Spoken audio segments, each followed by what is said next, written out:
ਸਤਿ ਸ੍ਰੀ ਅਕਾਲ ਦੋਸਤੋ, ਸਵਾਗਤ ਹੈ ਤੁਹਾਡਾ YouTube ਚੈਨਲ ਦੇ ਵਿੱਚ। ਅੱਜ ਲੈ ਕੇ ਆਏ ਜੀ ਮੌਲਿਕ ਅਧਿਕਾਰਾਂ ਨਾਲ ਸੰਬੰਧਿਤ ਭਾਗ ਦੂਜਾ, ਜਿਹਦੇ ਵਿੱਚ ਗੱਲ ਕੀਤੀ ਜਾਊਗੀ ਮੌਲਿਕ ਅਧਿਕਾਰਾਂ ਨਾਲ ਸੰਬੰਧਿਤ ਅਨੁਛੇਦਾਂ ਦੇ ਬਾਰੇ।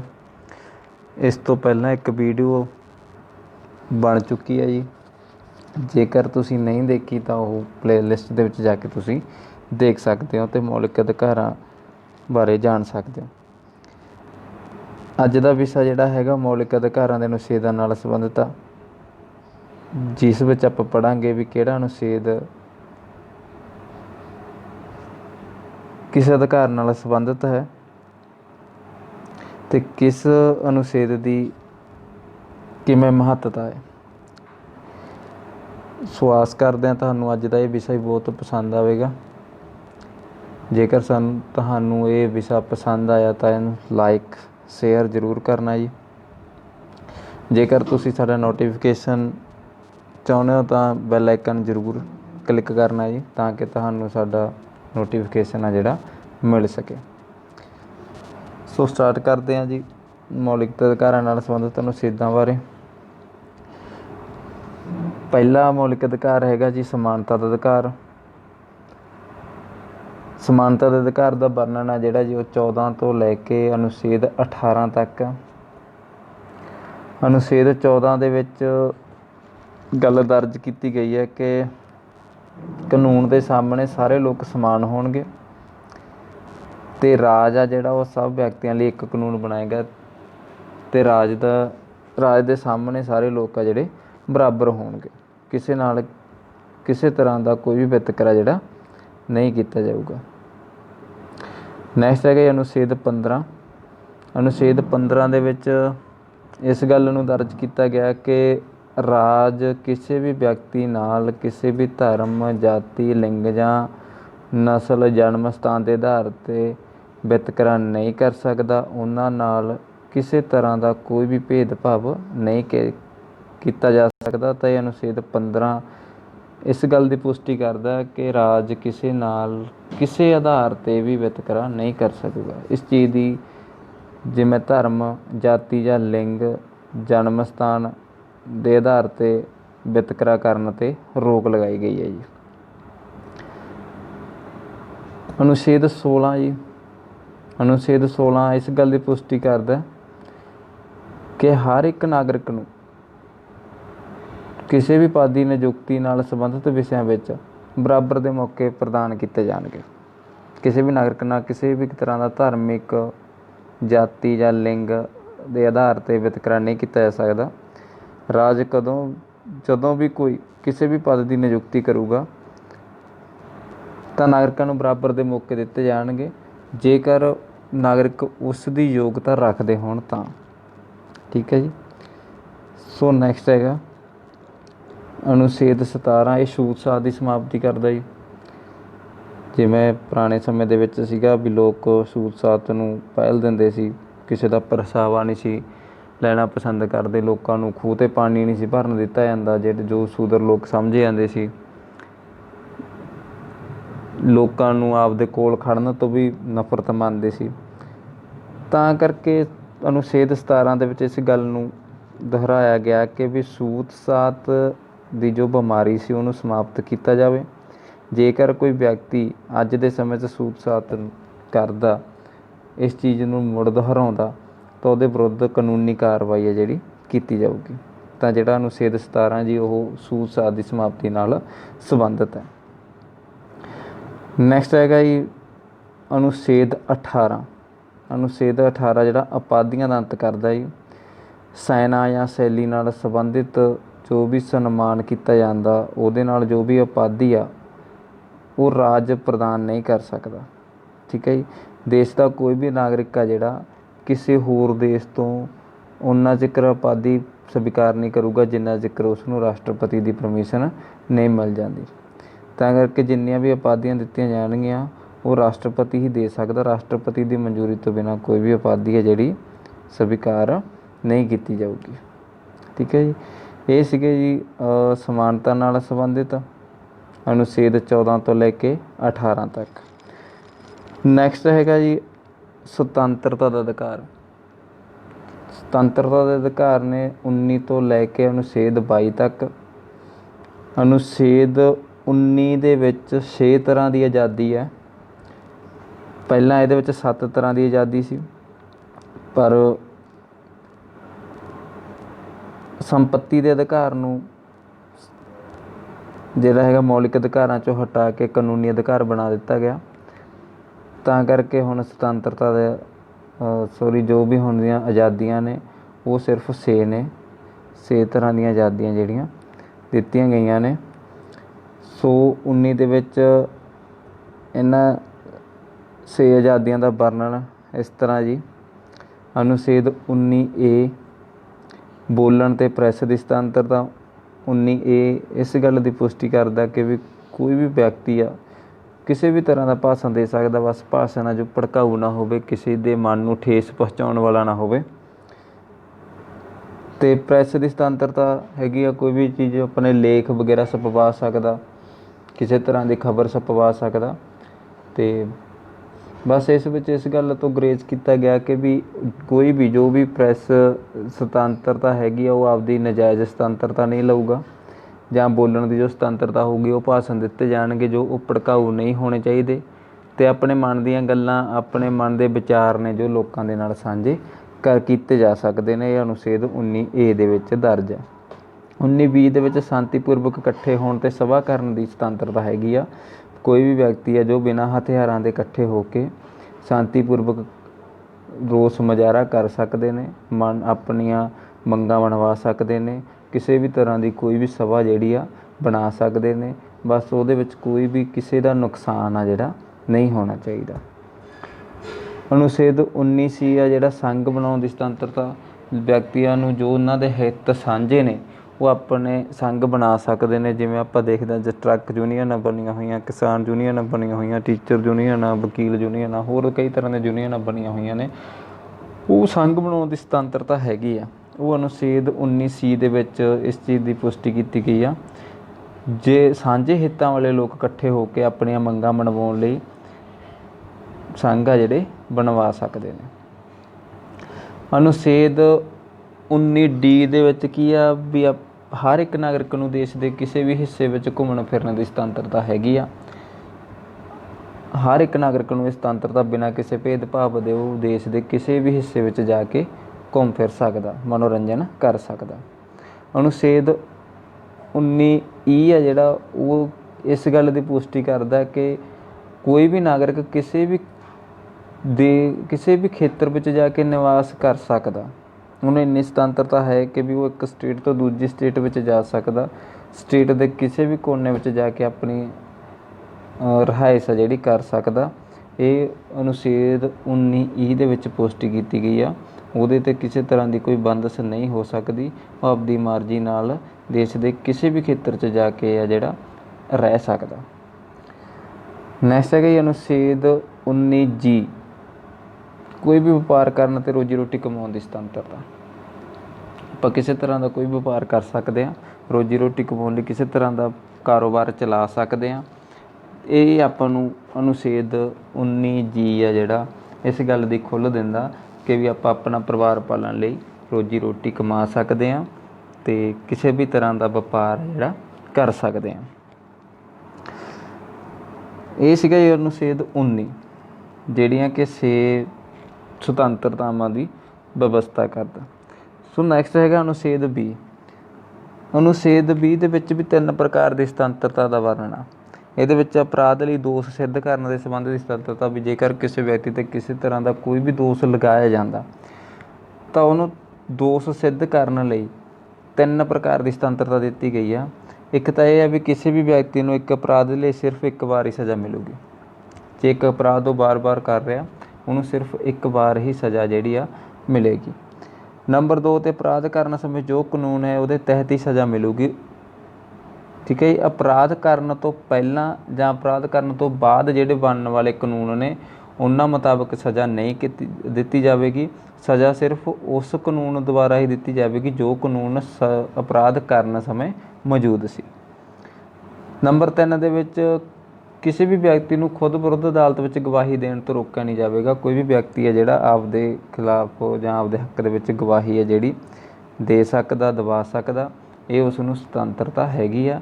ਇਸ ਗੱਲ ਦੀ ਪੁਸ਼ਟੀ ਹੈ ਜਿਹੜੀ ਅਨੁਛੇਦ 20 ਵਿੱਚ ਕੀਤੀ ਗਈ ਆ। ਅਨੁਛੇਦ 21, ਅਨੁਛੇਦ 21 ਦੇ ਵਿੱਚ ਵਿਅਕਤੀ ਦੀ ਨਿੱਜੀ ਸੁਤੰਤਰਤਾ ਦਾ ਵਰਣਨ ਕੀਤਾ ਗਿਆ ਹੈ। ਠੀਕ ਹੈ ਜੀ। ਕਿਸੇ ਵੀ ਵਿਅਕਤੀ ਨੂੰ ਵਿਧੀ ਦੁਆਰਾ ਸਥਾਪਿਤ ਪ੍ਰਕਿਰਿਆ ਦੇ ਅੰਤਰਗਤ ਉਸ ਦੇ ਜੀਵਨ ਅਤੇ ਵਿਅਕਤੀਗਤ ਆਜ਼ਾਦੀ ਦੇ ਅਧਿਕਾਰ ਤੋਂ ਵੰਚਿਤ ਨਹੀਂ ਕੀਤਾ ਜਾ ਸਕਦਾ। ਉਸ ਨੂੰ ਆਪਣੇ ਜੀਵਨ ਅਤੇ ਆਪਣੇ ਵਿਅਕਤੀਗਤ, ਆਪਣੇ ਸੋਚਣ ਸ਼ਕਤੀ, ਆਪਣੇ ਨਿੱਜੀ ਮਾਮਲਿਆਂ ਨਾਲ ਸੰਬੰਧਿਤ ਸੁਤੰਤਰਤਾ ਦੇ ਵਿੱਚ ਆਜ਼ਾਦੀ ਹੈਗੀ ਆ। ਉਹਨੂੰ ਉਹਦੇ 'ਤੇ ਕਿਸੇ ਤਰ੍ਹਾਂ ਦਾ ਕੋਈ ਵੀ ਰੁਕਾਵਟ ਜਾਂ ਉਹਦੇ 'ਤੇ ਕਿਸੇ ਤਰ੍ਹਾਂ ਦੀ ਕੋਈ ਵੀ ਬੰਦਸ਼ ਆ ਜਿਹੜੀ ਪੈਦਾ ਨਹੀਂ ਕੀਤੀ ਜਾ ਸਕਦੀ। ਇਹ ਅਨੁਛੇਦ 21 ਦੇ ਵਿੱਚ ਪੁਸ਼ਟੀ ਕੀਤੀ ਗਈ ਹੈ। ਉਸ ਤੋਂ ਬਾਅਦ ਹੈਗਾ 21A। 21A ਆ, ਇਹ 86ਵੀਂ ਸੋਧ ਹੋਈ ਸੀ 2002 ਦੇ ਵਿੱਚ, ਉਦੋਂ ਇਸ ਨੂੰ ਇਹਦੇ ਵਿੱਚ ਦਰਜ ਕੀਤਾ ਗਿਆ ਸੀ। ਸੋ 21A ਇਸ ਗੱਲ ਦੀ ਪੁਸ਼ਟੀ ਕਰਦਾ ਕਿ ਵੀ ਰਾਜ 6 ਤੋਂ ਲੈ ਕੇ 14 ਸਾਲ ਤੱਕ ਦੇ ਬੱਚਿਆਂ ਨੂੰ ਮੁਫਤ ਅਤੇ ਲਾਜ਼ਮੀ ਸਿੱਖਿਆ ਦੇਵੇਗਾ। ਪਰ ਜਿਹੜੀ ਹੁਣ ਸਿੱਖਿਆ ਨੀਤੀ ਬਣੀ ਆ 2020 ਦੀ, ਉਹਦੇ ਵਿੱਚ ਇਹ ਉਮਰ ਆ ਜਿਹੜੀ 3 ਸਾਲ ਤੋਂ 18 ਸਾਲ ਤੱਕ ਆ ਜਿਹੜੀ ਕਰ ਦਿੱਤੀ ਗਈ ਆ। ਠੀਕ ਹੈ ਜੀ। ਅੱਜ 2020 ਦੇ ਵਿੱਚ ਜਿਹੜੀ ਨਵੀਂ ਸਿੱਖਿਆ ਨੀਤੀ ਬਣੀ ਆ ਉਹ 3 ਸਾਲ ਤੋਂ ਕਿੱਥੋਂ ਤੱਕ ਕਿ 18 ਸਾਲ ਤੱਕ ਆ ਜਿਹੜੀ ਨੀਤੀ ਦੇ ਵਿੱਚ ਦਰਜ ਕੀਤਾ ਗਿਆ। ਪਹਿਲਾਂ ਇਹ 6 ਤੋਂ 14 ਸਾਲ ਤੱਕ ਜਿਹੜੀ ਸੀ ਲਾਜ਼ਮੀ ਅਤੇ ਮੁਫਤ ਸਿੱਖਿਆ ਦੇਣ ਦਾ ਵਚਨ ਜਿਹੜਾ ਰਾਜ ਦੁਆਰਾ ਕੀਤਾ ਗਿਆ ਸੀ। ਸੋ ਨੈਕਸਟ ਹੈਗਾ ਜੀ ਅਨੁਛੇਦ 22। ਜੇਕਰ ਕਿਸੇ ਵੀ ਵਿਅਕਤੀ ਨੂੰ ਮਨਮਾਨੇ ਢੰਗ ਨਾਲ ਹਿਰਾਸਤ ਵਿੱਚ ਲਿਆ ਗਿਆ ਤਾਂ ਉਹਨੂੰ ਵੀ 3 ਪ੍ਰਕਾਰ ਦੀ ਸੁਤੰਤਰਤਾ ਪ੍ਰਦਾਨ ਕੀਤੀ ਗਈ ਹੈ। ਅਨੁਛੇਦ 22 ਦੇ ਵਿੱਚ ਕਿਸੇ ਵੀ ਵਿਅਕਤੀ ਨੂੰ ਜੇ ਮਨਮਰਜ਼ੀ ਨਾਲ ਫੜ ਲਿਆ ਜਾਂਦਾ, ਗ੍ਰਿਫਤਾਰ ਕਰ ਲਿਆ ਜਾਂਦਾ, ਤਾਂ ਉਹਨੂੰ 3 ਪ੍ਰਕਾਰ ਦੀ ਸੁਤੰਤਰਤਾ ਪ੍ਰਦਾਨ ਆ। ਨੰਬਰ 1 ਦੇ ਵਿੱਚ ਤਾਂ ਇਹ ਵੀ 24 ਘੰਟਿਆਂ ਦੇ ਅੰਦਰ ਅੰਦਰ ਅਪਰਾਧੀ ਨੂੰ ਜਿਹੜਾ ਜੱਜ ਦੇ ਸਾਹਮਣੇ ਪੇਸ਼ ਕਰਨਾ ਹੀ ਹੋਵੇਗਾ। ਠੀਕ ਹੈ ਜੀ। ਨੰਬਰ ਇਹ ਹੈ ਕਿ ਵੀ ਹਿਰਾਸਤ ਵਿੱਚ ਲੈਣ ਦਾ ਕਾਰਨ ਦੱਸਣਾ ਪਊਗਾ ਵੀ ਆਦਮੀ ਨੂੰ ਹਿਰਾਸਤ ਵਿੱਚ ਕਿਉਂ ਲਿਆ ਗਿਆ, ਇਹਨੇ ਅਪਰਾਧ ਕੀ ਕੀਤਾ, ਕਿਸ ਅਪਰਾਧ ਵਜ੍ਹਾ ਕਰਕੇ ਇਹਨੂੰ ਜੇਲ੍ਹ ਦੇ ਵਿੱਚ ਜਿਹੜਾ ਰੱਖਿਆ ਗਿਆ। 3 ਦੇ ਵਿੱਚ ਹੈਗਾ ਅਪਰਾਧੀ ਨੂੰ ਆਪਣੀ ਮਰਜ਼ੀ ਦੇ ਵਕੀਲ ਦੀ ਸਲਾਹ ਲੈਣ ਦਾ ਅਧਿਕਾਰ ਹੋਵੇਗਾ। ਵਿਅਕਤੀ ਆਪਦੀ ਮਰਜ਼ੀ ਦਾ ਵਕੀਲ ਆ ਜਿਹੜਾ ਉਹ ਚੁਣ ਸਕਦਾ। ਇਹ ਅਨੁਛੇਦ 22 ਦੇ ਵਿੱਚ ਹੈਗਾ। ਜੋ ਕਿ ਕਿਸੇ ਵਿਅਕਤੀ ਨੂੰ ਮਨਮਾਨੀ ਢੰਗ ਨਾਲ ਗ੍ਰਿਫਤਾਰ ਕੀਤਾ ਜਾਂਦਾ ਤਾਂ ਉਹਨੂੰ 3 ਸੁਤੰਤਰਤਾਵਾਂ ਦਿੱਤੀਆਂ ਗਈਆਂ ਨੇ ਵੀ ਇੱਕ ਤਾਂ ਉਹਨੂੰ ਕਾਰਨ ਦੱਸਣਾ ਪੈਣਾ ਪਕੜੇ ਜਾਣ ਦਾ, ਦੂਸਰਾ 24 ਘੰਟਿਆਂ ਦੇ ਵਿੱਚ ਅਦਾਲਤ 'ਚ ਪੇਸ਼ ਕਰਨਾ ਹੋਊਗਾ, ਅਤੇ ਨੰਬਰ 3 ਦੇ ਵਿੱਚ ਜਿਹੜਾ ਹੈਗਾ ਉਹ ਆਪਣੀ ਮਰਜ਼ੀ ਨਾਲ ਵਕੀਲ ਦੀ ਸਲਾਹ ਲੈਣ ਦਾ ਅਧਿਕਾਰ ਰੱਖਦਾ ਹੋਵੇਗਾ। ਠੀਕ ਹੈ ਜੀ। ਇਹ ਹੈਗੇ ਸੀ ਸੁਤੰਤਰਤਾ ਨਾਲ ਸੰਬੰਧਿਤ ਅਨੁਛੇਦ 19 ਤੋਂ 22 ਤੱਕ। ਹੁਣ ਹੈਗਾ ਜੀ ਸ਼ੋਸ਼ਣ ਦੇ ਵਿਰੁੱਧ ਅਧਿਕਾਰ 23 ਤੇ 24। ਅਨੁਛੇਦ 23 ਇਸ ਗੱਲ ਦੀ ਪੁਸ਼ਟੀ ਕਰਦਾ ਕਿ ਵੀ ਕਿਸੇ ਵੀ ਵਿਅਕਤੀ ਦੀ ਖਰੀਦ ਵੇਚ, ਬੇਗਾਰੀ ਅਤੇ ਕਿਸੇ ਪ੍ਰਕਾਰ ਦਾ ਹੋਰ ਵੀ ਕੋਈ ਜ਼ਬਰਦਸਤੀ ਕੰਮ ਕਰਵਾਇਆ ਨਹੀਂ ਜਾ ਸਕਦਾ, ਉਹਦੀ ਮਨਾਹੀ ਕੀਤੀ ਗਈ ਆ। ਉਸ ਤੋਂ ਬਿਨਾਂ ਇਹਦੇ ਵਿੱਚ ਇਸਤਰੀਆਂ ਅਤੇ ਜੋ ਉਹਨਾਂ ਨੂੰ ਬੰਦਸ਼ਾਂ ਨੇ ਜਾਂ ਉਹਨਾਂ ਦੇ ਨਾਲ ਜੋ ਵੀ ਦੁਰਵਿਵਹਾਰ ਕੀਤਾ ਜਾਂਦਾ ਉਹਦੇ 'ਤੇ ਰੋਕ ਲਗਾਈ ਗਈ ਹੈ। ਜੇਕਰ ਕੋਈ ਵਿਅਕਤੀ ਇਸ ਤਰ੍ਹਾਂ ਦੀ ਗੱਲ ਕਰਦਾ, ਇਸ ਅਨੁਛੇਦ ਦੀ ਉਲੰਘਣਾ ਕਰਦਾ, ਤਾਂ ਉਹਨੂੰ ਜੁਰਮਾਨਾ, ਦੰਡ ਜੋ ਵੀ ਰਾਜ ਚਾਹੇ ਕਰ ਸਕਦਾ। ਸੋ ਅਨੁਛੇਦ 24 ਹੈ ਜਿਹੜਾ ਉਹ ਇਹ ਦੱਸਦਾ ਕਿ ਵੀ 14 ਸਾਲ ਤੋਂ ਘੱਟ ਉਮਰ ਵਾਲੇ ਬੱਚੇ ਕਾਰਖਾਨੇ, ਖਾਨਾ ਜਾਂ ਹੋਰ ਤਰ੍ਹਾਂ ਦੇ ਜੋ ਵੀ ਭਾਰੀ ਜਾਂ ਖਤਰਨਾਕ ਕੰਮ ਨੇ ਉਹ ਨਹੀਂ ਕਰਵਾਏ ਜਾਣਗੇ ਉਹਨਾਂ ਤੋਂ। ਉਹਨਾਂ ਬੱਚਿਆਂ ਤੋਂ ਜ਼ਬਰਦਸਤੀ ਕਿਸੇ ਤਰ੍ਹਾਂ ਦੀ ਕੋਈ ਵੀ ਮਜ਼ਦੂਰੀ ਹੈ ਜਿਹੜੀ ਨਹੀਂ ਕਰਵਾਈ ਜਾ ਸਕਦੀ। ਇਹ ਅਨੁਛੇਦ 23 ਤੇ 24 ਦੇ ਵਿੱਚ ਪੁਸ਼ਟੀ ਕੀਤੀ ਗਈ ਹੈ, ਜੋ ਕਿ ਸ਼ੋਸ਼ਣ ਦੇ ਵਿਰੁੱਧ ਅਧਿਕਾਰ ਆ। ਜੇਕਰ ਕਿਸੇ ਦੇ ਨਾਲ ਇਸ ਤਰ੍ਹਾਂ ਦਾ ਸ਼ੋਸ਼ਣ ਹੁੰਦਾ, ਜੇ ਲੇਡੀਜ਼ ਨਾਲ ਹੋ ਰਿਹਾ ਜਾਂ ਬੱਚਿਆਂ ਨਾਲ ਹੋ ਰਿਹਾ, ਤਾਂ ਆਪਣੇ ਇਸ ਅਧਿਕਾਰ ਦੀ ਉਲੰਘਣਾ ਹੋਣ ਤੋਂ ਰੋਕ ਸਕਦੇ ਨੇ। ਉਹ ਅਦਾਲਤ ਦਾ ਸਹਾਰਾ ਜਿਹੜਾ ਲੈ ਸਕਦੇ ਨੇ ਜੀ। ਸੋ ਨੈਕਸਟ ਹੈਗਾ ਜੀ ਧਾਰਮਿਕ ਸੁਤੰਤਰਤਾ ਦਾ ਅਧਿਕਾਰ। ਧਾਰਮਿਕ ਸੁਤੰਤਰਤਾ ਦਾ ਅਧਿਕਾਰ ਆ ਜੋ 25 ਤੋਂ 28 ਤੱਕ ਆ, ਜੋ ਕਿ ਹੇਠ ਲਿਖਿਆ। ਨੰਬਰ 1 ਅਨੁਛੇਦ 25। ਅਨੁਛੇਦ 25 ਦੇ ਵਿੱਚ ਇਸ ਗੱਲ ਦੀ ਪੁਸ਼ਟੀ ਕੀਤੀ ਗਈ ਹੈ ਜੀ, ਇੱਕ ਤਾਂ ਰਾਜ ਦਾ ਆਪਣਾ ਕੋਈ ਧਰਮ ਨਹੀਂ ਹੋਵੇਗਾ, ਸਾਰੇ ਧਰਮ ਰਾਜ ਦੇ ਲਈ ਬਰਾਬਰ ਹੋਣਗੇ। ਕਿਸੇ ਵੀ ਵਿਅਕਤੀ ਨੂੰ ਧਰਮ ਮੰਨਣ, ਪੂਜਾ ਕਰਨ, ਪ੍ਰਚਾਰ ਕਰਨ ਦੀ ਆਜ਼ਾਦੀ ਆ। ਕਿਸੇ 'ਤੇ ਕੋਈ ਵੀ ਧਰਮ ਠੋਸਿਆ ਨਹੀਂ ਜਾ ਸਕਦਾ। ठीक है जी। सो हर एक व्यक्ति ਆਪਦੀ ਮਨਮਰਜ਼ੀ ਨਾਲ ਕਿਸੇ ਵੀ ਧਰਮ ਦੀ ਪੂਜਾ ਕਰ ਸਕਦਾ, ਕਿਸੇ ਵੀ ਧਰਮ ਦਾ ਪ੍ਰਚਾਰ ਆ ਜਿਹੜਾ ਕਰ ਸਕਦਾ। ਬਸ ਕਿਸੇ ਦੀਆਂ ਭਾਵਨਾਵਾਂ ਨੂੰ ਠੇਸ ਨਹੀਂ ਪਹੁੰਚਾਉਣੀ। ਆਪਦੇ ਨਿੱਜੀ ਤੌਰ 'ਤੇ ਕੁਛ ਵੀ ਕਰ ਸਕਦਾ ਹੋਵੇ। ਠੀਕ ਹੈ। ਨੈਕਸਟ ਹੈਗਾ ਅਨੁਛੇਦ 26। ਅਨੁਛੇਦ 26 ਹੈ ਜਿਹੜਾ ਉਹ ਧਾਰਮਿਕ ਕੰਮਾਂ ਦੀ ਆਜ਼ਾਦੀ ਦਾ ਖੁਲਾਸਾ ਕਰਦਾ ਵੀ ਹਰ ਇੱਕ ਵਿਅਕਤੀ ਜੋ ਵੀ ਕਿਸੇ ਵੀ ਧਰਮ ਨਾਲ ਸੰਬੰਧਿਤ ਧਾਰਮਿਕ ਸੰਸਥਾਵਾਂ ਬਣਾ ਸਕਦੇ ਨੇ, ਧਰਮ ਲਈ ਸੰਪੱਤੀ ਪ੍ਰਾਪਤ ਕਰ ਸਕਦੇ ਨੇ, ਉਹਨਾਂ ਦੀ ਮਾਲਕੀਅਤ ਅਤੇ ਪ੍ਰਸ਼ਾਸਨ ਦਾ ਜਿਹੜਾ ਅਧਿਕਾਰ ਹੋਊਗਾ ਉਹ ਅਨੁਛੇਦ 26 ਦੇ ਵਿੱਚ ਪੁਸ਼ਟੀ ਹੈ। ਠੀਕ ਹੈ ਜੀ। ਸੋ ਨੈਕਸਟ ਹੈਗਾ ਅਨੁਛੇਦ 27। ਅਨੁਛੇਦ 27 ਧਾਰਮਿਕ ਸੰਸਥਾਵਾਂ ਤੋਂ ਕਰ ਲੈਣ ਦੀ ਮਨਾਹੀ ਹੈ। ਇਹਦੇ ਵਿੱਚ ਵੀ ਜੋ ਵੀ ਧਾਰਮਿਕ ਸੰਸਥਾਵਾਂ ਨੂੰ ਆਮਦਨ ਹੁੰਦੀ ਆ, ਜੋ ਧਾਰਮਿਕ ਸੰਸਥਾਵਾਂ ਦੀ ਪ੍ਰੋਪਰਟੀ ਆ, ਉਹਨਾਂ 'ਤੇ ਰਾਜ ਕਰ ਨਹੀਂ ਲਗਾ ਸਕਦਾ, ਟੈਕਸ ਨਹੀਂ ਲਗਾ ਸਕਦਾ। ਉਹਨਾਂ ਨੂੰ ਟੈਕਸ ਆ ਜਿਹੜਾ ਮਾਫ ਹੈਗਾ, ਉਹ ਅਨੁਛੇਦ 27 ਦੇ ਵਿੱਚ ਪੁਸ਼ਟੀ ਹੈ। ਸੋ ਨੈਕਸਟ ਹੈਗਾ ਜੀ ਅਨੁਛੇਦ 28। ਅਨੁਛੇਦ 28 ਇਸ ਗੱਲ ਦੀ ਪੁਸ਼ਟੀ ਕਰਦਾ ਕਿ ਵੀ ਸਕੂਲਾਂ ਦੇ ਵਿੱਚ, ਸਿੱਖਿਅਕ ਸੰਸਥਾਵਾਂ ਦੇ ਵਿੱਚ ਧਾਰਮਿਕ ਸਿੱਖਿਆ ਦੇਣ ਦੀ ਮਨਾਹੀ ਆ। ਕੋਈ ਵੀ ਵਿਅਕਤੀ ਨਿੱਜੀ ਤੌਰ 'ਤੇ ਸਕੂਲੀ ਸਿੱਖਿਆ ਦੇ ਵਿੱਚ ਕਿਸੇ ਵੀ ਧਰਮ ਦਾ ਪ੍ਰਚਾਰ ਨਹੀਂ ਕਰ ਸਕਦਾ, ਕਿਸੇ ਵੀ ਧਰਮ ਦੀ ਸਿੱਖਿਆ ਨਹੀਂ ਦੇ ਸਕਦਾ। ਇਹ ਅਨੁਛੇਦ 28 ਦੇ ਵਿੱਚ ਪੁਸ਼ਟੀ ਕੀਤੀ ਗਈ ਹੈ। ਠੀਕ ਹੈ ਜੀ। ਇਹ ਸੀਗਾ ਅਨੁਛੇਦ 25 ਤੋਂ 28 ਤੱਕ ਜੋ ਕਿ ਧਾਰਮਿਕ ਸੁਤੰਤਰਤਾ ਦੇ ਨਾਲ ਸੰਬੰਧਿਤ ਨੇ। ਸੋ ਨੈਕਸਟ ਹੈਗਾ ਜੀ ਸੱਭਿਆਚਾਰ ਅਤੇ ਸਿੱਖਿਆ ਸੰਬੰਧੀ ਅਧਿਕਾਰ। ਸੱਭਿਆਚਾਰ ਅਤੇ ਸਿੱਖਿਆ ਸੰਬੰਧੀ ਅਧਿਕਾਰ ਦੋ ਹੀ ਅਨੁਛੇਦ ਨੇ, ਅਨੁਛੇਦ 29 ਅਤੇ ਅਨੁਛੇਦ 30। ਅਨੁਛੇਦ ਜਿਹੜਾ 29 ਆ ਉਹ ਜਿਹੜੀਆਂ ਅਲਪ ਸੰਖਿਅਕ ਵਰਗ ਆ ਉਹਨਾਂ ਦੇ ਹਿੱਤਾਂ ਦੀ ਸੁਰੱਖਿਆ ਦੀ ਗੱਲ ਕਰਦਾ ਵੀ ਅਲਪ ਸੰਖਿਅਕ ਜੋ ਵਰਗ ਨੇ ਉਹ ਆਪਣੇ ਸੱਭਿਆਚਾਰ, ਆਪਣੀ ਲਿਪੀ ਹੈ ਜਿਹੜੀ, ਆਪਣੀ ਮਾਂ ਬੋਲੀ ਹੈ ਜਿਹੜੀ, ਉਹਦੀ ਸੰਭਾਲ ਕਰ ਸਕਦੇ ਨੇ। ਉਹਨਾਂ 'ਤੇ ਕਿਸੇ ਹੋਰ ਸੱਭਿਆਚਾਰ ਨੂੰ ਜਾਂ ਹੋਰ ਕਿਸੇ ਲਿਪੀ ਨੂੰ ਥੋਪਿਆ ਨਹੀਂ ਜਾ ਸਕਦਾ। ਉਹ ਕਿਸੇ ਵੀ ਕੋਨੇ ਦੇ ਵਿੱਚ ਰਹਿ ਰਹੇ ਨੇ ਭਾਰਤ ਦੇ, ਉਹ ਆਪਣੀ ਬੋਲੀ ਅਤੇ ਆਪਣੇ ਸੱਭਿਆਚਾਰ ਨੂੰ ਜਿਹੜਾ ਉਸੇ ਤਰ੍ਹਾਂ ਹੀ ਪ੍ਰਫੁੱਲਿਤ ਕਰ ਸਕਦੇ ਨੇ, ਉਸੇ ਤਰ੍ਹਾਂ ਹੀ ਲਾਗੂ ਕਰ ਸਕਦੇ ਨੇ। ਉਹਨਾਂ 'ਤੇ ਕਿਸੇ ਤਰ੍ਹਾਂ ਦੀ ਕੋਈ ਵੀ ਬੰਦਸ਼ ਨਹੀਂ ਹੈਗੀ। ਇਹ ਅਨੁਛੇਦ 29 ਆ ਜਿਹੜਾ ਪੁਸ਼ਟੀ ਕਰਦਾ। ਅਨੁਛੇਦ 30 ਹੈ। ਅਨੁਛੇਦ 30 ਦੇ ਵਿੱਚ ਸਿੱਖਿਆ ਸੰਸਥਾਵਾਂ ਦੀ ਸਥਾਪਨਾ ਅਤੇ ਪ੍ਰਸ਼ਾਸਨ ਕਰਨ ਦਾ ਅਲਪ ਸੰਖਿਅਕ ਵਰਗਾਂ ਨੂੰ ਅਧਿਕਾਰ ਆ। ਅਲਪ ਸੰਖਿਅਕ ਆਪਣੇ ਸੱਭਿਆਚਾਰ ਨਾਲ ਸੰਬੰਧਿਤ, ਆਪਣੀ ਭਾਸ਼ਾ ਨਾਲ ਸੰਬੰਧਿਤ ਸਿੱਖਿਆ ਸੰਸਥਾਵਾਂ ਜਿਹੜੀਆਂ ਬਣਾ ਸਕਦੇ ਨੇ, ਆਪਣੀ ਮਾਂ ਬੋਲੀ ਦਾ, ਆਪਣੇ ਸੱਭਿਆਚਾਰ ਦਾ ਪ੍ਰਚਾਰ ਆ ਜਿਹੜਾ ਕਰ ਸਕਦੇ ਨੇ। ਉਹਨਾਂ 'ਤੇ ਕਿਸੇ ਤਰ੍ਹਾਂ ਦੀ ਕੋਈ ਵੀ ਬੰਦਸ਼ ਨਹੀਂ ਹੋ ਸਕਦੀ। ਇਹ ਅਨੁਛੇਦ 30 ਦੇ ਵਿੱਚ ਜਿਹੜਾ ਦੱਸਿਆ ਗਿਆ, ਦਰਜ ਕੀਤਾ ਗਿਆ ਜੀ। ਠੀਕ ਹੈ ਜੀ। ਸੋ ਅਨੁਛੇਦ 29 ਅਤੇ 30 ਹੈ ਜਿਹੜਾ ਸੱਭਿਆਚਾਰ ਅਤੇ ਸਿੱਖਿਆ ਸੰਬੰਧੀ ਅਧਿਕਾਰ ਹੈਗਾ। ਇਹ ਦੋਨੋਂ ਜੋ 29 ਅਤੇ 30 ਅਨੁਛੇਦ ਇਹ ਅਲਪ ਸੰਖਿਅਕ ਦੀ ਲਿਪੀ ਨੂੰ ਬਰਕਰਾਰ ਰੱਖਣ ਲਈ, ਉਹਨਾਂ ਦੇ ਸੱਭਿਆਚਾਰ ਦੀ ਸੰਭਾਲ ਰੱਖਣ ਦੇ ਲਈ ਦਰਜ ਆ ਜਿਹੜੇ ਕੀਤੇ ਗਏ ਸੀ। ਸੋ ਲਾਸਟ ਹੈਗਾ ਜੀ ਆਪਣਾ 6th ਜੋ ਹੈਗਾ ਸੰਵਿਧਾਨਿਕ ਵਿਚਾਰਾਂ ਦਾ ਅਧਿਕਾਰ। ਇਹਦੇ ਵਿੱਚ ਇੱਕ ਹੀ ਅਨੁਛੇਦ ਆ ਜੀ, ਅਨੁਛੇਦ 32। ਅਨੁਛੇਦ 32 ਆ ਜਿਹੜਾ ਉਸ ਦੇ ਅੰਤਰਗਤ ਮੌਲਿਕ ਅਧਿਕਾਰਾਂ ਨੂੰ ਲਾਗੂ ਕਰਾਉਣ ਲਈ ਉਚਿਤ ਕਾਰਵਾਈ ਦੁਆਰਾ ਉੱਚਤਮ ਅਦਾਲਤ ਵਿੱਚ ਅਰਜ਼ੀ ਦੇਣ ਦਾ ਅਧਿਕਾਰ ਪ੍ਰਾਪਤ ਆ। ਜੇਕਰ ਕਿਸੇ ਨੂੰ ਉਪਰੋਕਤ ਜੋ ਵੀ ਆਪਾਂ ਨੂੰ ਅਧਿਕਾਰ ਦਿੱਤੇ ਗਏ ਨੇ, ਉਹਨਾਂ ਅਧਿਕਾਰਾਂ ਦੇ ਵਿੱਚੋਂ ਕਿਸੇ ਵੀ ਅਧਿਕਾਰ ਦਾ ਉਲੰਘਣ ਹੋ ਰਿਹਾ, ਕਿਸੇ ਨੂੰ ਕਿਸੇ ਵੀ ਅਧਿਕਾਰ ਦੇ ਵਿੱਚ ਮੁਸ਼ਕਿਲ ਆ ਰਹੀ ਆ, ਅਧਿਕਾਰ ਨੂੰ ਮੰਨਣ ਤੋਂ ਰੋਕਿਆ ਜਾ ਰਿਹਾ, ਤਾਂ ਅਨੁਛੇਦ 32 ਦੇ ਅੰਤਰਗਤ ਉਹ ਆਪਣੇ ਅਧਿਕਾਰਾਂ ਦੀ ਰੱਖਿਆ ਦੇ ਲਈ ਉਚਿਤ ਕਾਰਵਾਈ ਕਰਕੇ ਅਰਜ਼ੀ ਦੇ ਸਕਦਾ, ਅਦਾਲਤ ਤੋਂ ਆਪਣੇ ਅਧਿਕਾਰ ਦੀ ਰੱਖਿਆ ਜਿਹੜੀ ਆ ਕਰਵਾ ਸਕਦਾ। ਇਹ ਅਨੁਛੇਦ 32 ਦੇ ਵਿੱਚ ਦਰਜ ਕੀਤਾ ਗਿਆ।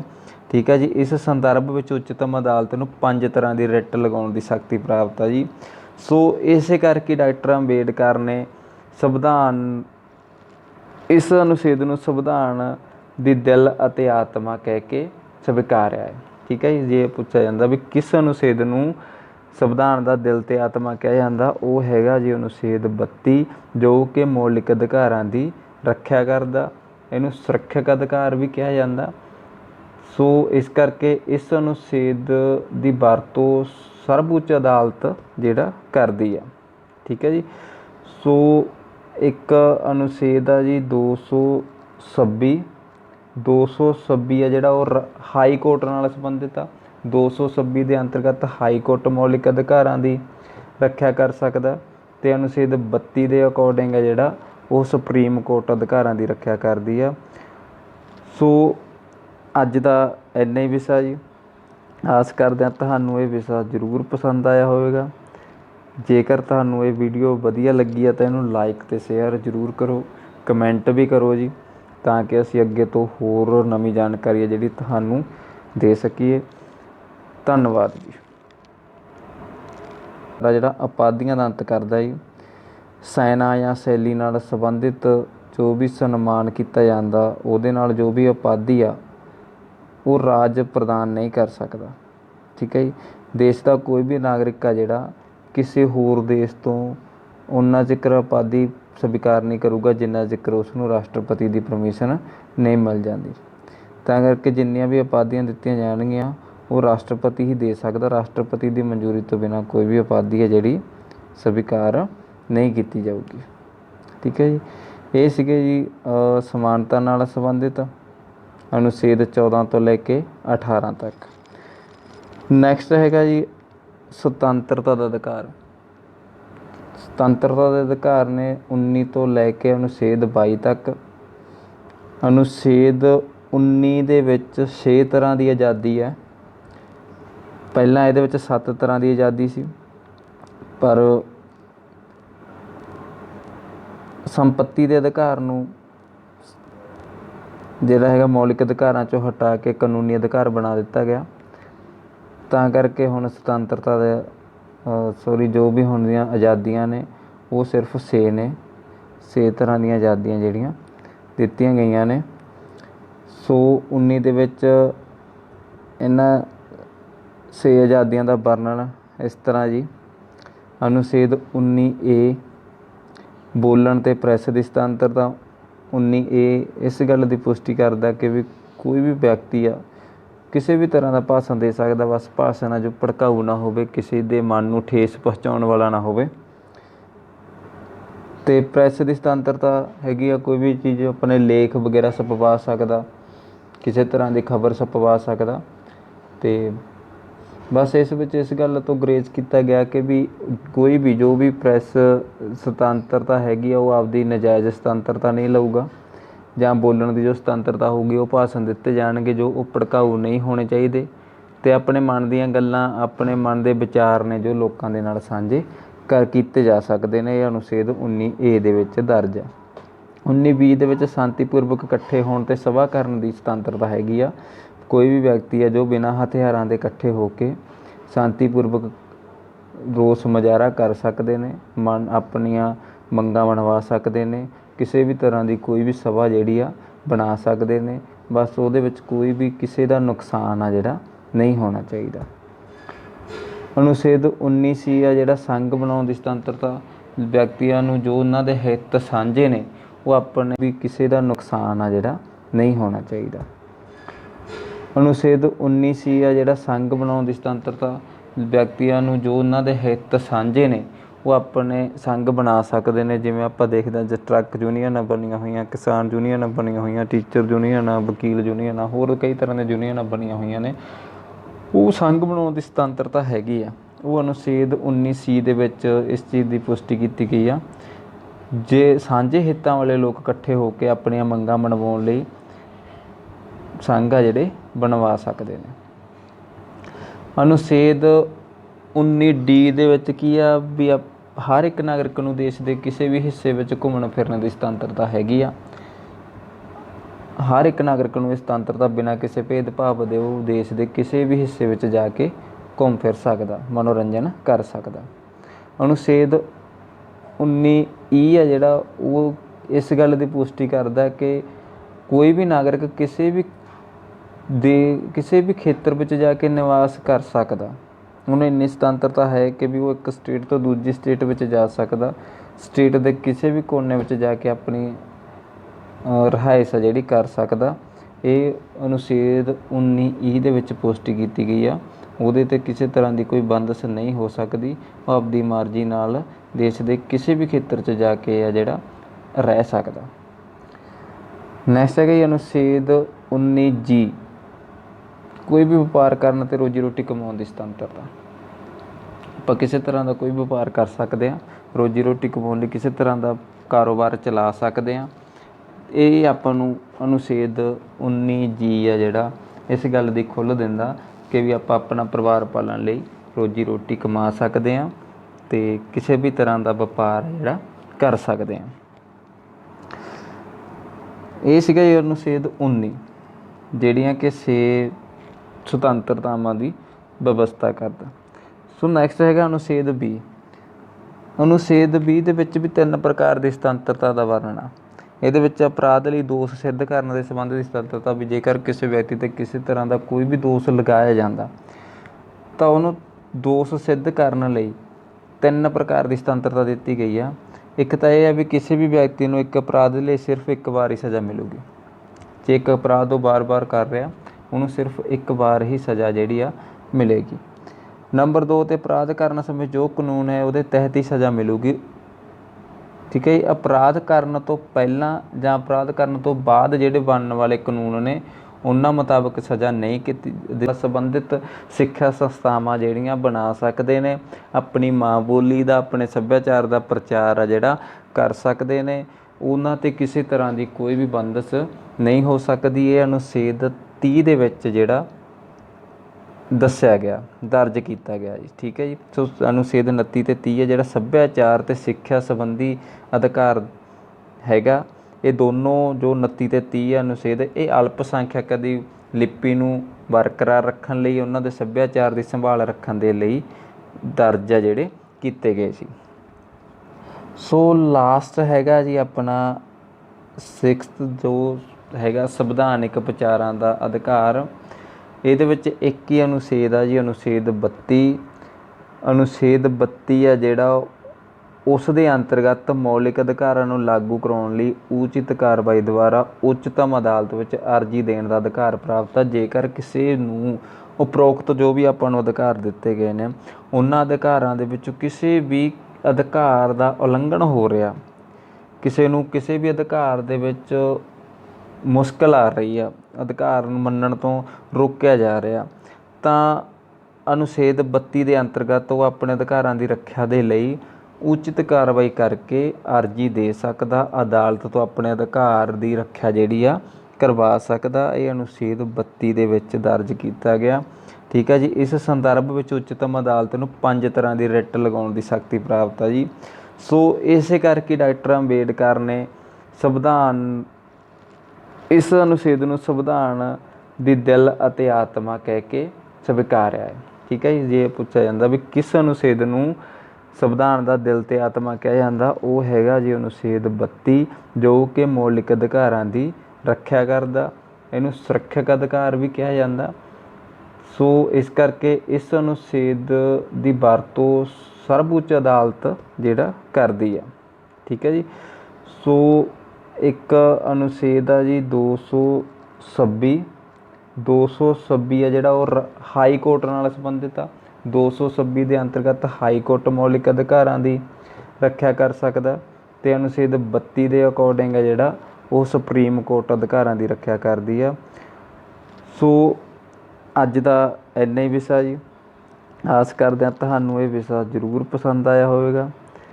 ਜੇਕਰ ਤੁਹਾਨੂੰ ਇਹ ਵੀਡੀਓ ਵਧੀਆ ਲੱਗੀ ਹੈ ਤਾਂ ਇਹਨੂੰ ਲਾਈਕ ਅਤੇ ਸ਼ੇਅਰ ਜ਼ਰੂਰ ਕਰੋ, ਕਮੈਂਟ ਵੀ ਕਰੋ ਜੀ, ਤਾਂ ਕਿ ਅਸੀਂ ਅੱਗੇ ਤੋਂ ਹੋਰ ਨਵੀਂ ਜਾਣਕਾਰੀ ਹੈ ਜਿਹੜੀ ਤੁਹਾਨੂੰ ਦੇ ਸਕੀਏ। ਧੰਨਵਾਦ ਜੀ। ਤੋਂ ਕਿੱਥੋਂ ਤੱਕ ਕਿ 18 ਸਾਲ ਤੱਕ ਆ ਜਿਹੜੀ ਨੀਤੀ ਦੇ ਵਿੱਚ ਦਰਜ ਕੀਤਾ ਗਿਆ। ਪਹਿਲਾਂ ਇਹ 6 ਤੋਂ 14 ਸਾਲ ਤੱਕ ਜਿਹੜੀ ਸੀ ਲਾਜ਼ਮੀ ਅਤੇ ਮੁਫਤ ਸਿੱਖਿਆ ਦੇਣ ਦਾ ਵਚਨ ਜਿਹੜਾ ਰਾਜ ਦੁਆਰਾ ਕੀਤਾ ਗਿਆ ਸੀ। ਸੋ ਨੈਕਸਟ ਹੈਗਾ ਜੀ ਅਨੁਛੇਦ 22। ਜੇਕਰ ਕਿਸੇ ਵੀ ਵਿਅਕਤੀ ਨੂੰ ਮਨਮਾਨੇ ਢੰਗ ਨਾਲ ਹਿਰਾਸਤ ਵਿੱਚ ਲਿਆ ਗਿਆ ਤਾਂ ਉਹਨੂੰ ਵੀ 3 ਪ੍ਰਕਾਰ ਦੀ ਸੁਤੰਤਰਤਾ ਪ੍ਰਦਾਨ ਕੀਤੀ ਗਈ ਹੈ। ਅਨੁਛੇਦ 22 ਦੇ ਵਿੱਚ ਕਿਸੇ ਵੀ ਵਿਅਕਤੀ ਨੂੰ ਜੇ ਮਨਮਰਜ਼ੀ ਨਾਲ ਫੜ ਲਿਆ ਜਾਂਦਾ, ਗ੍ਰਿਫਤਾਰ ਕਰ ਲਿਆ ਜਾਂਦਾ, ਤਾਂ ਉਹਨੂੰ 3 ਪ੍ਰਕਾਰ ਦੀ ਸੁਤੰਤਰਤਾ ਪ੍ਰਦਾਨ ਆ। ਨੰਬਰ 1 ਦੇ ਵਿੱਚ ਤਾਂ ਇਹ ਵੀ 24 ਘੰਟਿਆਂ ਦੇ ਅੰਦਰ ਅੰਦਰ ਅਪਰਾਧੀ ਨੂੰ ਜਿਹੜਾ ਜੱਜ ਦੇ ਸਾਹਮਣੇ ਪੇਸ਼ ਕਰਨਾ ਹੀ ਹੋਵੇਗਾ। ਠੀਕ ਹੈ ਜੀ।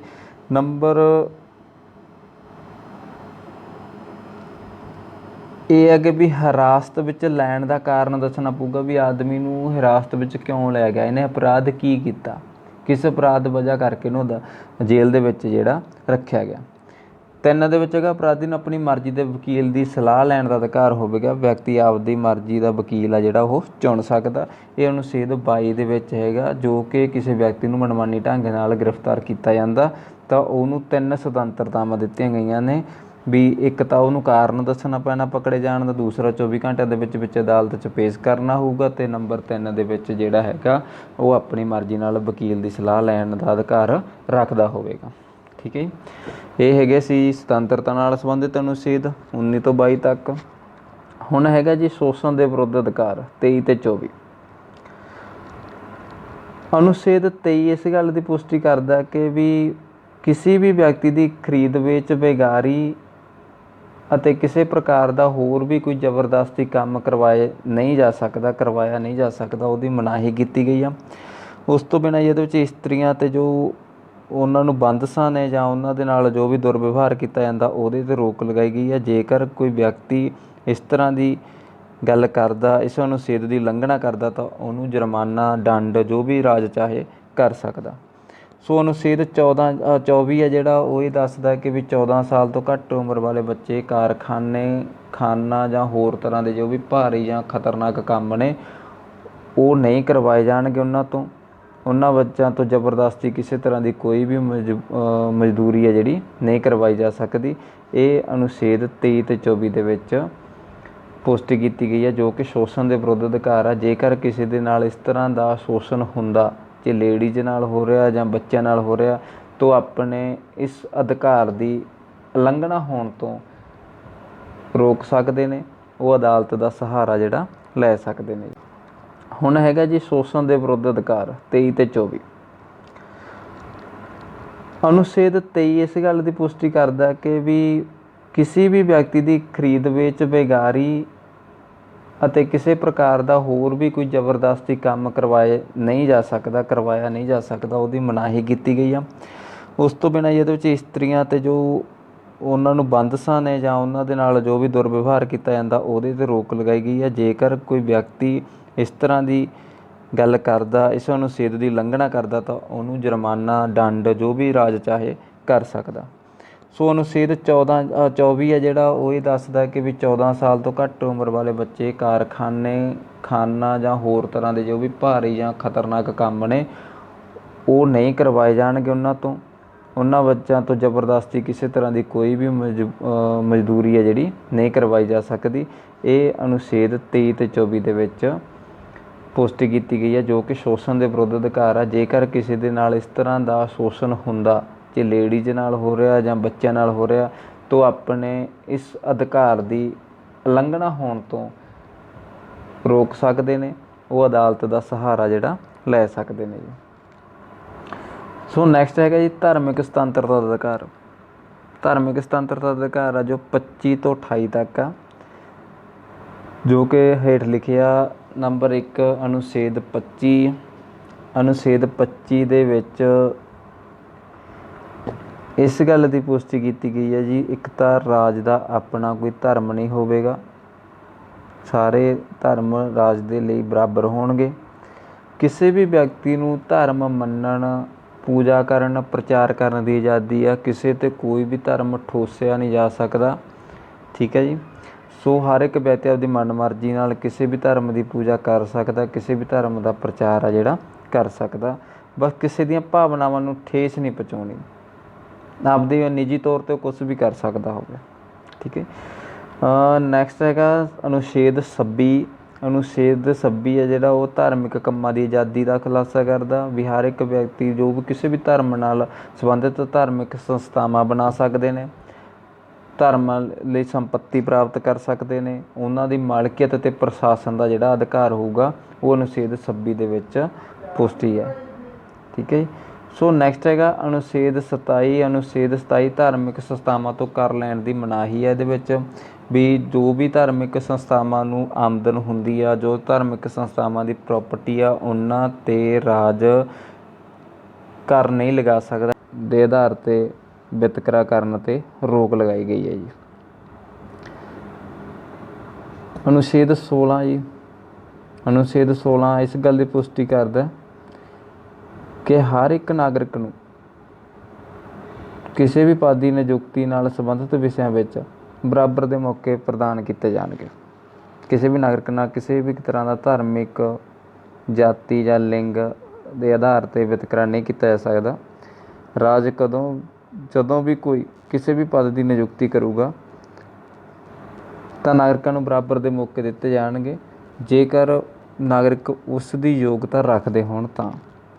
ਠੀਕ ਹੈ ਜੀ। ਸੋ ਨੈਕਸਟ ਹੈਗਾ ਅਨੁਛੇਦ 17। ਇਹ ਛੂਤ ਛਾਤ ਦੀ ਸਮਾਪਤੀ ਕਰਦਾ ਜੀ। ਜਿਵੇਂ ਪੁਰਾਣੇ ਸਮੇਂ ਦੇ ਵਿੱਚ ਸੀਗਾ ਵੀ ਲੋਕ ਛੂਤ ਛਾਤ ਨੂੰ ਪਹਿਲ ਦਿੰਦੇ ਸੀ, ਕਿਸੇ ਦਾ ਪਰਛਾਵਾਂ ਨਹੀਂ ਸੀ ਲੈਣਾ ਪਸੰਦ ਕਰਦੇ, ਲੋਕਾਂ ਨੂੰ ਖੂਹ 'ਤੇ ਪਾਣੀ ਨਹੀਂ ਸੀ ਭਰਨ ਦਿੱਤਾ ਜਾਂਦਾ, ਜੋ ਸ਼ੂਦਰ ਲੋਕ ਸਮਝੇ ਜਾਂਦੇ ਸੀ।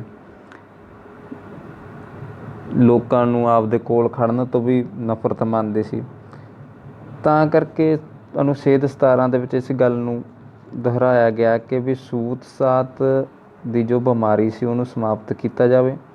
ਜੇਕਰ ਕੋਈ ਵਿਅਕਤੀ ਅੱਜ ਦੇ ਸਮੇਂ 'ਚ ਛੂਤ ਛਾਤ ਕਰਦਾ, ਇਸ ਚੀਜ਼ ਨੂੰ ਮੁੜ ਦੁਹਰਾਉਂਦਾ, ਤਾਂ ਉਹਦੇ ਵਿਰੁੱਧ ਕਾਨੂੰਨੀ ਕਾਰਵਾਈ ਹੈ ਜਿਹੜੀ ਕੀਤੀ ਜਾਊਗੀ। ਤਾਂ ਜਿਹੜਾ ਅਨੁਛੇਦ 17 ਜੀ ਉਹ ਛੂਤ ਛਾਤ ਦੀ ਸਮਾਪਤੀ ਨਾਲ ਸੰਬੰਧਿਤ ਹੈ। ਨੈਕਸਟ ਹੈਗਾ ਜੀ ਅਨੁਛੇਦ 18। ਅਨੁਛੇਦ 18 ਜਿਹੜਾ ਉਪਾਧੀਆਂ ਦਾ ਅੰਤ ਕਰਦਾ ਜੀ। ਸੈਨਾ ਜਾਂ ਸ਼ੈਲੀ ਨਾਲ ਸੰਬੰਧਿਤ ਜੋ ਵੀ ਸਨਮਾਨ ਕੀਤਾ ਜਾਂਦਾ, ਉਹਦੇ ਨਾਲ ਜੋ ਵੀ ਉਪਾਧੀ ਆ ਉਹ ਰਾਜ ਪ੍ਰਦਾਨ ਨਹੀਂ ਕਰ ਸਕਦਾ। ਠੀਕ ਹੈ ਜੀ। ਦੇਸ਼ ਦਾ ਕੋਈ ਵੀ ਨਾਗਰਿਕ ਆ ਜਿਹੜਾ ਕਿਸੇ ਹੋਰ ਦੇਸ਼ ਤੋਂ ਉਨਾ ਜ਼ਿਕਰ ਉਪਾਧੀ ਸਵੀਕਾਰ ਨਹੀਂ ਕਰੂਗਾ ਜਿੰਨਾ ਜ਼ਿਕਰ ਉਸ ਨੂੰ ਰਾਸ਼ਟਰਪਤੀ ਦੀ ਪਰਮਿਸ਼ਨ ਨਹੀਂ ਮਿਲ ਜਾਂਦੀ। ਤਾਂ ਕਰਕੇ ਜਿੰਨੀਆਂ ਵੀ ਉਪਾਧੀਆਂ ਦਿੱਤੀਆਂ ਜਾਣਗੀਆਂ ਉਹ ਰਾਸ਼ਟਰਪਤੀ ਹੀ ਦੇ ਸਕਦਾ। ਰਾਸ਼ਟਰਪਤੀ ਦੀ ਮਨਜ਼ੂਰੀ ਤੋਂ ਬਿਨਾਂ ਕੋਈ ਵੀ ਉਪਾਧੀ ਹੈ ਜਿਹੜੀ ਸਵੀਕਾਰ ਨਹੀਂ ਕੀਤੀ ਜਾਊਗੀ। ਠੀਕ ਹੈ ਜੀ। ਇਹ ਸੀਗੇ ਜੀ ਸਮਾਨਤਾ ਨਾਲ ਸੰਬੰਧਿਤ ਅਨੁਛੇਦ 14 ਤੋਂ ਲੈ ਕੇ 18 ਤੱਕ। ਨੈਕਸਟ ਹੈਗਾ ਜੀ ਸੁਤੰਤਰਤਾ ਦਾ ਅਧਿਕਾਰ। ਸੁਤੰਤਰਤਾ ਦੇ ਅਧਿਕਾਰ ਨੇ 19 ਤੋਂ ਲੈ ਕੇ ਅਨੁਛੇਦ 22 ਤੱਕ। ਅਨੁਛੇਦ 19 ਦੇ ਵਿੱਚ 6 ਤਰ੍ਹਾਂ ਦੀ ਆਜ਼ਾਦੀ ਹੈ। ਪਹਿਲਾਂ ਇਹਦੇ ਵਿੱਚ 7 ਤਰ੍ਹਾਂ ਦੀ ਆਜ਼ਾਦੀ ਸੀ, ਪਰ ਸੰਪੱਤੀ ਦੇ ਅਧਿਕਾਰ ਨੂੰ ਜਿਹੜਾ ਹੈਗਾ ਮੌਲਿਕ ਅਧਿਕਾਰਾਂ 'ਚੋਂ ਹਟਾ ਕੇ ਕਾਨੂੰਨੀ ਸੁਤੰਤਰਤਾਵਾਂ ਦੀ ਵਿਵਸਥਾ ਕਰਦਾ। ਸੋ ਨੈਕਸਟ ਹੈਗਾ ਅਨੁਛੇਦ 20। ਅਨੁਛੇਦ 20 ਦੇ ਵਿੱਚ ਵੀ 3 ਪ੍ਰਕਾਰ ਦੀ ਸੁਤੰਤਰਤਾ ਦਾ ਵਰਣਨ ਆ। ਇਹਦੇ ਵਿੱਚ ਅਪਰਾਧ ਲਈ ਦੋਸ਼ ਸਿੱਧ ਕਰਨ ਦੇ ਸੰਬੰਧ ਦੀ ਸੁਤੰਤਰਤਾ ਵੀ ਜੇਕਰ ਕਿਸੇ ਵਿਅਕਤੀ 'ਤੇ ਕਿਸੇ ਤਰ੍ਹਾਂ ਦਾ ਕੋਈ ਵੀ ਦੋਸ਼ ਲਗਾਇਆ ਜਾਂਦਾ ਤਾਂ ਉਹਨੂੰ ਦੋਸ਼ ਸਿੱਧ ਕਰਨ ਲਈ 3 ਪ੍ਰਕਾਰ ਦੀ ਸੁਤੰਤਰਤਾ ਦਿੱਤੀ ਗਈ ਆ।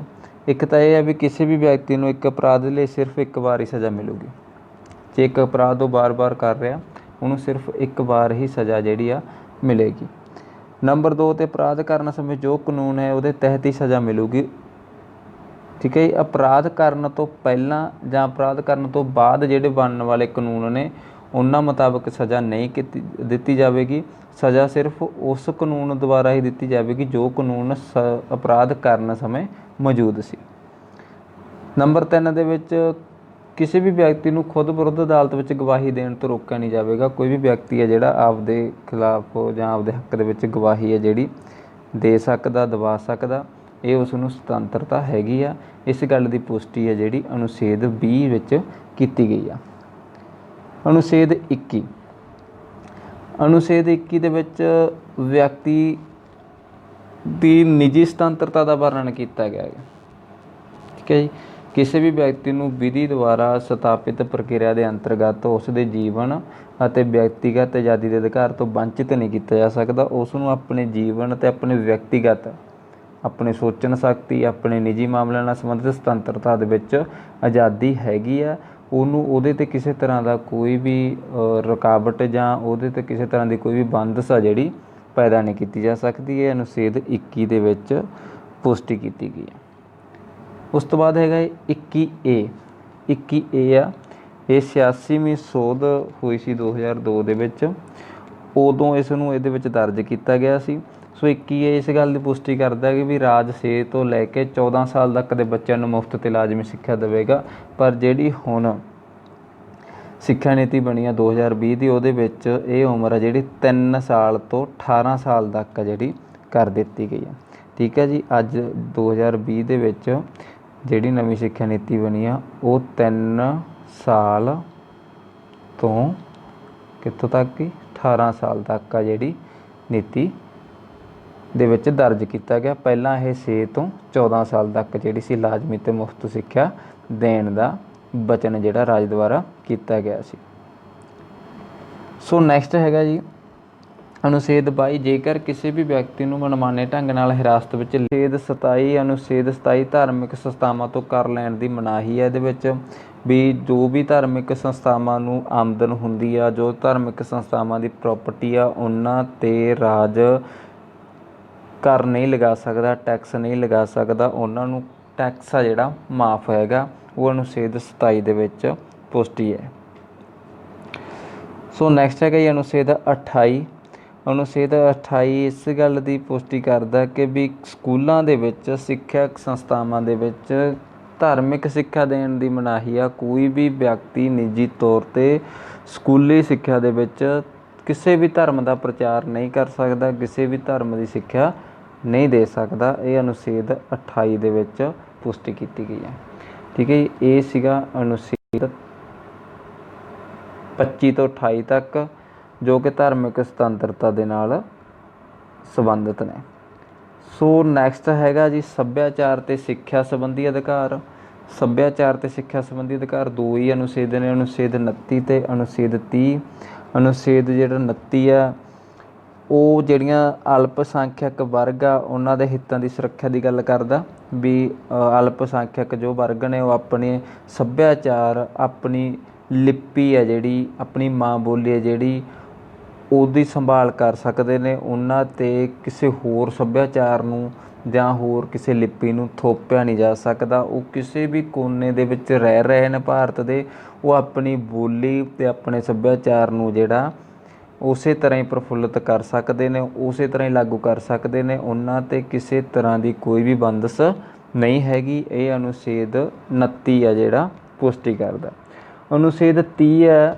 ਅਨੁਛੇਦ 30 ਦੇ ਵਿੱਚ ਸਿੱਖਿਆ ਸੰਸਥਾਵਾਂ ਦੀ ਸਥਾਪਨਾ ਅਤੇ ਪ੍ਰਸ਼ਾਸਨ ਕਰਨ ਦਾ ਅਲਪ ਸੰਖਿਅਕ ਵਰਗਾਂ ਨੂੰ ਅਧਿਕਾਰ ਆ। ਅਲਪ ਸੰਖਿਅਕ ਆਪਣੇ ਸੱਭਿਆਚਾਰ ਨਾਲ ਸੰਬੰਧਿਤ, ਆਪਣੀ ਭਾਸ਼ਾ ਨਾਲ ਸੰਬੰਧਿਤ ਸਿੱਖਿਆ ਸੰਸਥਾਵਾਂ ਜਿਹੜੀਆਂ ਬਣਾ ਸਕਦੇ ਨੇ, ਆਪਣੀ ਮਾਂ ਬੋਲੀ ਦਾ, ਆਪਣੇ ਸੱਭਿਆਚਾਰ ਦਾ ਪ੍ਰਚਾਰ ਆ ਜਿਹੜਾ ਕਰ ਸਕਦੇ ਨੇ। ਉਹਨਾਂ 'ਤੇ ਕਿਸੇ ਤਰ੍ਹਾਂ ਦੀ ਕੋਈ ਵੀ ਬੰਦਸ਼ ਨਹੀਂ ਹੋ ਸਕਦੀ। ਇਹ ਅਨੁਛੇਦ 30 ਦੇ ਵਿੱਚ ਜਿਹੜਾ ਦੱਸਿਆ ਗਿਆ, ਦਰਜ ਕੀਤਾ ਗਿਆ ਜੀ। ਠੀਕ ਹੈ ਜੀ। ਸੋ ਅਨੁਛੇਦ 29 ਅਤੇ 30 ਹੈ ਜਿਹੜਾ ਸੱਭਿਆਚਾਰ ਅਤੇ ਸਿੱਖਿਆ ਸੰਬੰਧੀ ਅਧਿਕਾਰ ਹੈਗਾ। ਇਹ ਦੋਨੋਂ ਜੋ 29 ਅਤੇ 30 ਹੈ ਅਨੁਛੇਦ, ਇਹ ਅਲਪ ਸੰਖਿਅਕ ਦੀ ਲਿਪੀ ਨੂੰ ਬਰਕਰਾਰ ਰੱਖਣ ਲਈ, ਉਹਨਾਂ ਦੇ ਸੱਭਿਆਚਾਰ ਦੀ ਸੰਭਾਲ ਰੱਖਣ ਦੇ ਲਈ ਦਰਜ ਆ ਜਿਹੜੇ ਕੀਤੇ ਗਏ ਸੀ। ਸੋ ਲਾਸਟ ਹੈਗਾ ਜੀ ਆਪਣਾ 6th ਜੋ ਹੈਗਾ ਸੰਵਿਧਾਨਿਕ ਵਿਚਾਰਾਂ ਦਾ ਅਧਿਕਾਰ। ਇਹਦੇ ਵਿੱਚ ਇੱਕ ਹੀ ਅਨੁਛੇਦ ਆ ਜੀ, ਅਨੁਛੇਦ 32,